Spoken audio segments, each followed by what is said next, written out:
What's up? Welcome back to Nowstalgia. Dave here with a review of Jihyo's solo debut EP, Zone.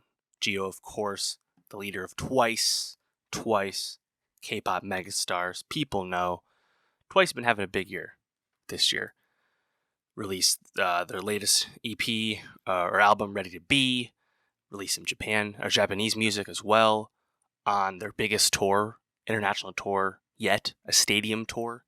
Twice is a massive group, and they're truly still as popular as they've ever been. And yet, the solo material has been few and far between.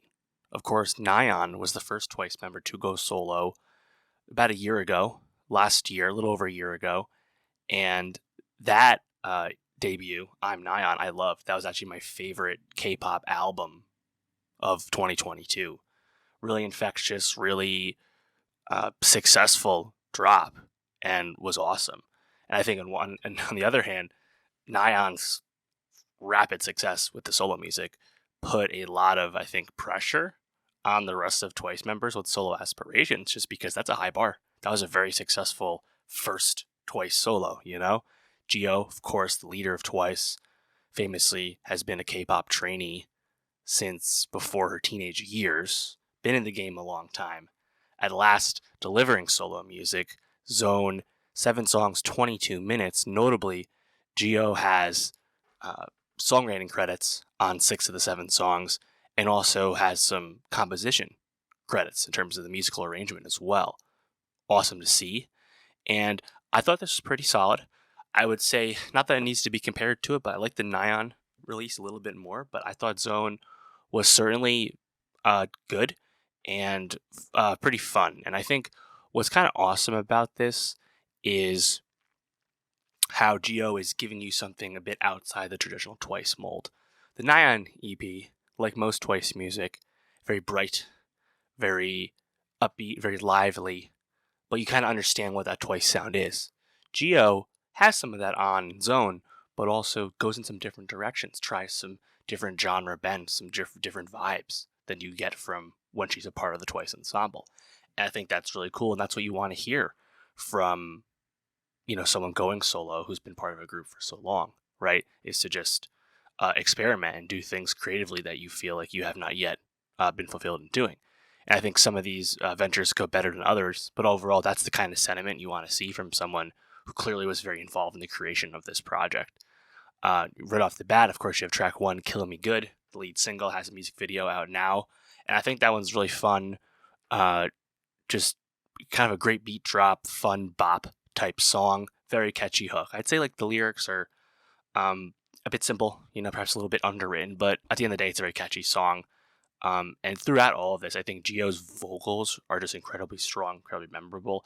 And that's probably the most consistent thing about this EP, is that her singing voice is very strong throughout this. I think on some of the songs, there's a really nice, rich texture to how she sings, and really fits in on some of these songs. Going back to the final track 7, Nightmare, which has she's been performing parts of that on tour in the lead up to this release. Nightmare has these big, loud, passionate vocals from Jihyo. But also that song is so cool because those big drums really fit to this kind of it's almost like a bigger stadium sound, but it's a darker sound. Again, it's very un-Twice-like, and that's just cool.